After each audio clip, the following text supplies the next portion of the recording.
Mrs घंटा घर,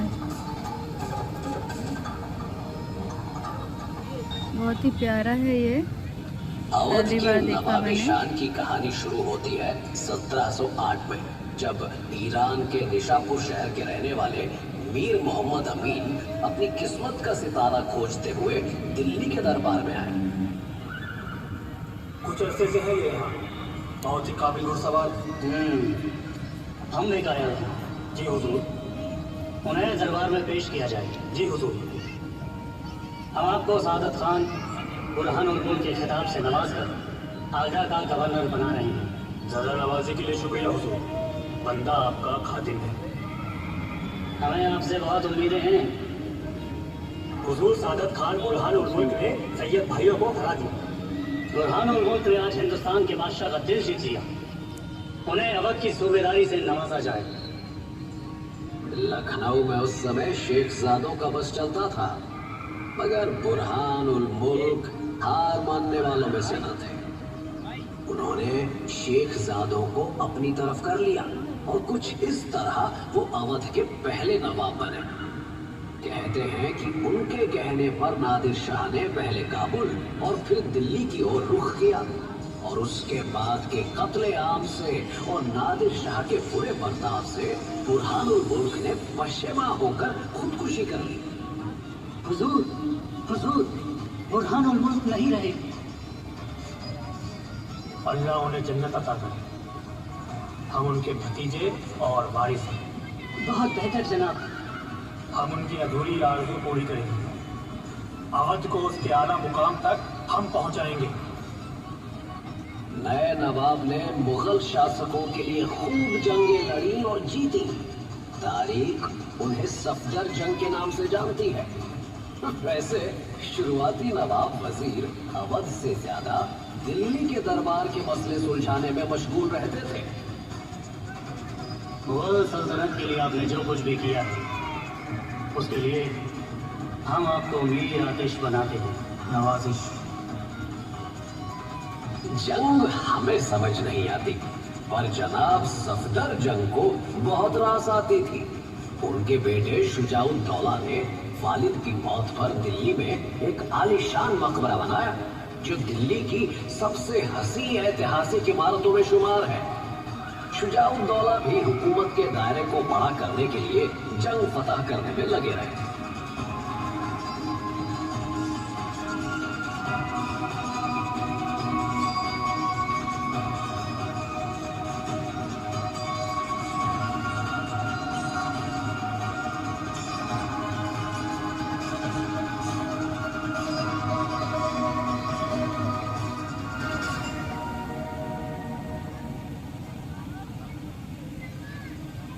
लखनऊ की किस्मत का सितारा सही मायनों में तब चमका जब नवाब असफुद्दौला ने अपनी अम्मी से लड़ाई कर फैजाबाद छोड़ दिया और लखनऊ में आ बसे। अरे हम भी रूठने मनाने के बड़े खेल खेलते हैं, पूछ लो हमारी परियों से। खैर, यही उन्होंने अपना दरबार सजा दिया और लखनऊ बना अवध की नई राजधानी। असफुद्दौला बड़े हमदर्द थे। हुजूर, भयंकर सूखा पड़ा है। गरीब तो गरीब, अमीरों को भी 2 जून की रोटी नसीब नहीं। एक बहुत बड़ा इमाम बाड़ा बनवाओ।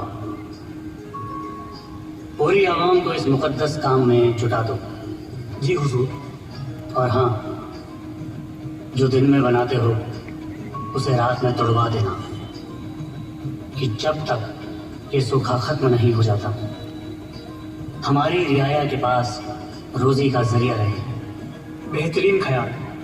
लोग सही ही कहते हैं, जिसको ना दे मौला उसको दे असफुद्दौला।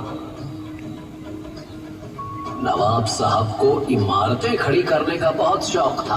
बनाना शुरू करते तो बनाते ही चले जाते। देखते ही देखते लखनऊ का नजारा बदल गया। फिर आए नवाब सादत अली खान। उस समय दिल्ली का दरबार बर्बादी की कगार पर था। जहां दिल्ली का सितारा डूब रहा था, वहीं लखनऊ की चमक दूर दूर तक फैल रही थी। एक एक करके दिल्ली दरबार के हर फनकार ने लखनऊ की ओर रुख कर लिया। बस फिर क्या था, लखनऊ के नवाब के दरबार में कलाकारों और शायरों का जमावड़ा लग गया और लखनऊ ने अपनी तहजीब और तकरीर, नफासत और नजाकत के लिए हिंदुस्तान में एक बड़ा रुतबा हासिल कर लिया। तेरा इश्क है मेरी आबरू, मेरे दिल में तेरा इनाम है। तेरा इश्क है मेरी आबरू, मेरे दिल में तेरा इनाम है। ये इश्क मेरा मुख्तसर नहीं है, इश्क मेरा मुख्तसर नहीं, तारों के जैसा बेहिसाब है, तारों के जैसा बेहिसाब है। तेरा इश्क है मेरी आबरू।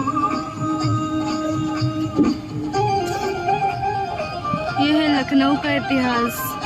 ये लखनऊ का पुराना लखनऊ कैसे बना और ये इतना खूबसूरत कैसे रहा।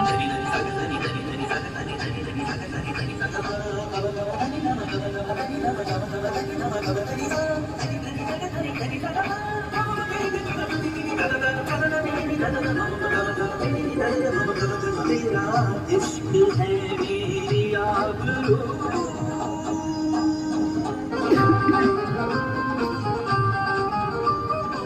सुनने में आया है कि हमारे समय में अकेले लखनऊ में शायरों की तादाद पूरे हिंदुस्तान के शायरों से ज्यादा है।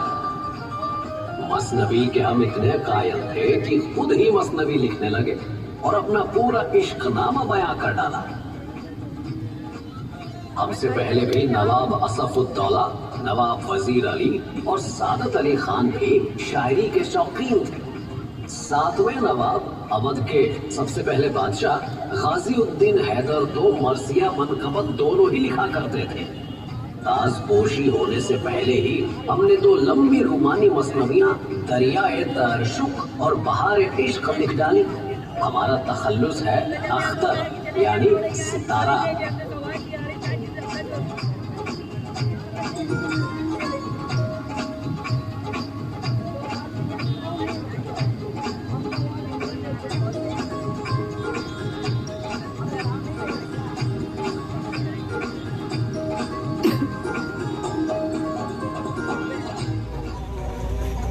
गिरा गिरा आई बदरवारी,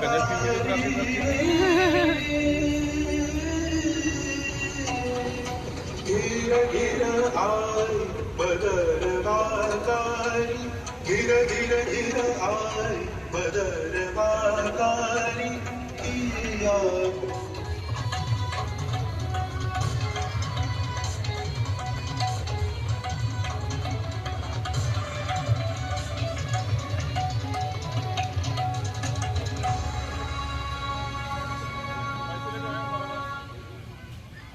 मेले का ख्याल नवाब साहब को क्यों आया? एक दिन वो हजरत बाग में एक केले के पेड़ के नीचे बैठकर अपनी लिखी हुई मसनवियां पढ़ रहे थे। तो फिर पढ़कर ना जाने क्या भूत सवार हुआ कि मजनू की तरह होश खो दिए। क्या कह रही हो? बिल्कुल कपड़े तार तार कर अपनी दो गुरु संग जोगी की तरह पूरे शरीर पर राख मल ली। क्या मजा रहा। परिस्तान से आई परियां भी खिलवाड़ में शामिल हो गई और शाम ढलने तक अपनी जोगनियों के साथ नदी किनारे बैठे रहे। इसी की तर्ज पर हर साल जोगी मेला शुरू कर दिया। कितने कमाल का है ना ये। हमारे परी खाने में दूर दूर से कई कलाकार आकर शामिल हुए। यहाँ उस्तादों ने कथक को और तराशा। अब किसी यूरोपियन क्लासिकल बैले की तरह कथक के जरिए भी कहानियां बतलाई जा सकती हैं। तभी तो हम किसी से कम नहीं। नवाब साहब की नई सलामी गत देखी? अरे उनकी मुकुट गत, फरियाद गत और नाज गत का तो क्या कहना। हमने कई ख्याल, टप्पा, दादरा होली, ध्रुपद और ठुमरियां बनाई हैं। छिंझोटी में लिखी ठुमरी रियाया को भी भाती है। लट उलझी सुलझा जा बालम, लट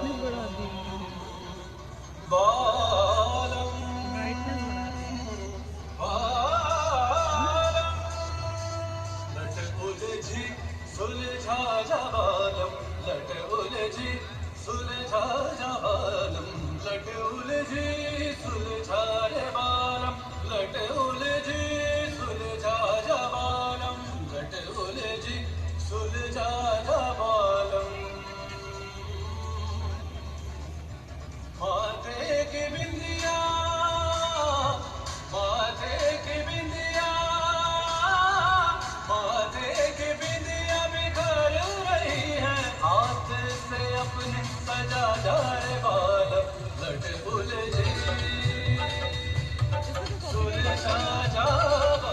1851 की बसंत ऋतु में हमने दरियाए तारशुक का नाटक पेश किया।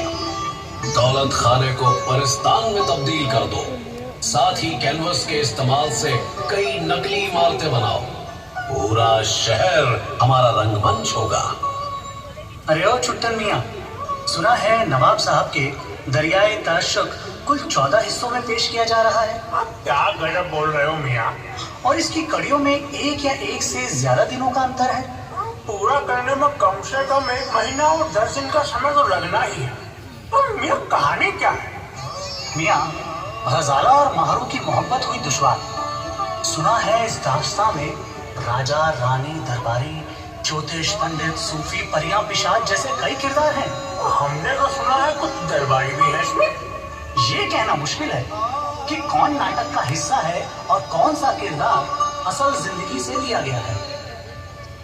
और जनाब, यही तो हम चाहते थे कि हम एक ऐसी पेशकश करें जो असल जिंदगी और रंगमंच की सरहद को धुंधला दे। जहां एक तरफ लखनऊ तहजीब और कला में नई ऊंचाइयां छू रहा था, वहीं दूसरी ओर हमारा अवध अंग्रेजी हुकूमत की एक घिनौनी साजिश का शिकार बन गया। बदइंतजामी और मनमानी का ठीकरा जो हमारे सर फोड़ा गया, वो आगे जाकर कंपनी बहादुर के लालच का अंजाम निकला। अंग्रेजों ने नवाब को तो अवध से बाहर कर दिया, पर क्या दुनिया की कोई भी ताकत अख्तर को अपने वतन से महरूम कर सकती है? अवध तो अख्तर के दिल में बसता है, उसकी जान में बसता है। जब तक अख्तर की गजलें रहेंगी, अवधी शान भी कायम रहेगी। आज रात हम अवध से कलकत्ते के अपने निवास मटिया बुर्ज को निकल जाएंगे। दोस्तों, शाद रहो, तुमको खुदा को सौंपा। हमने अपने दिले नाजुक को जफा को सौंपा। कैसर बाग जो है उसको सबा को सौंपा। दरो दीवार पे हसरत से नजर करते हैं। खुश रहो अहले वतन, हम तो सफर करते हैं। सारे अब शहर से होता है अख्तर रुखसत। आगे बस अब नहीं कहने की मुझको फुर्सत। हो न बर्बाद मेरे मुल्क की यारब खिलकत। दरो दीवार पे हसरत से नजर करते हैं। खुश रहो अहले वतन, हम तो सफर करते हैं।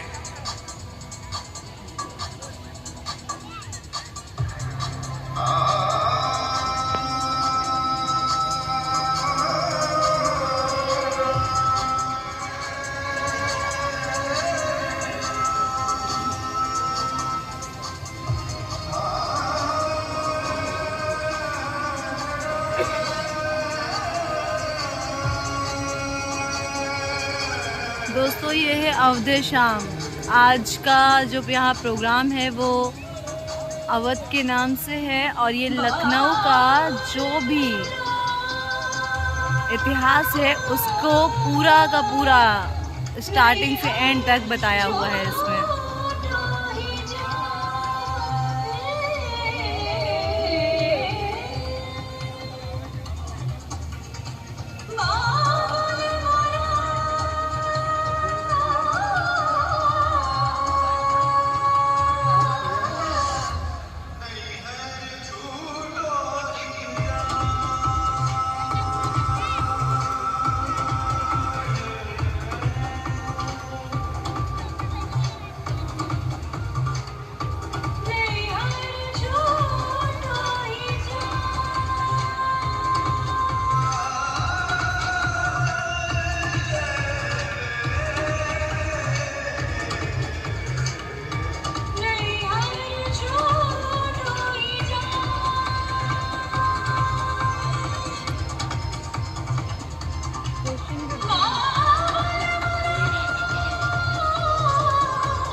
नवाब साहब की रुखसती से लखनऊ की कहानी खत्म नहीं होती। जल्द ही 1857 में भारत की आजादी की पहली लड़ाई छिड़ गई। नवाब साहब की बेगम हजरत महल ने अवध में इसकी बागडोर संभाली। उनके बेटे बिजलिस कद्र को नवाब करार दिया गया।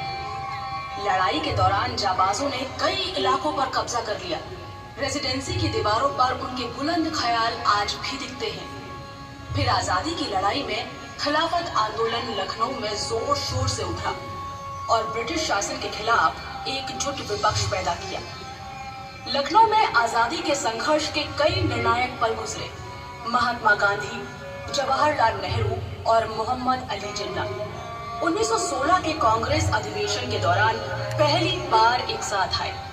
यहीं लखनऊ पैक्ट पर दस्तखत हुए। नरम दल और गरम दल एक हुए।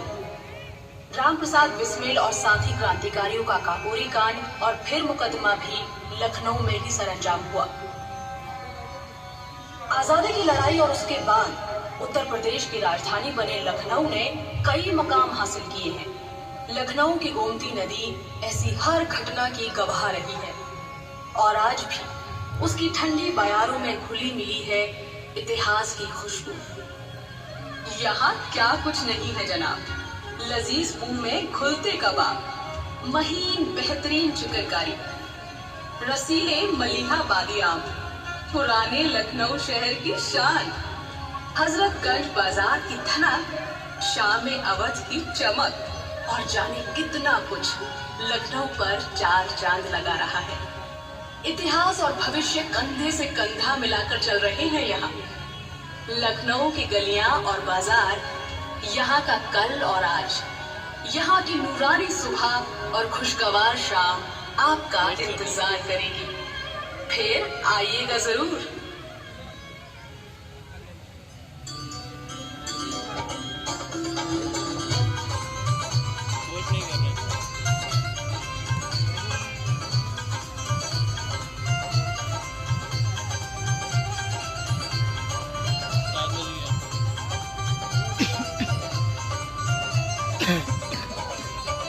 Hey.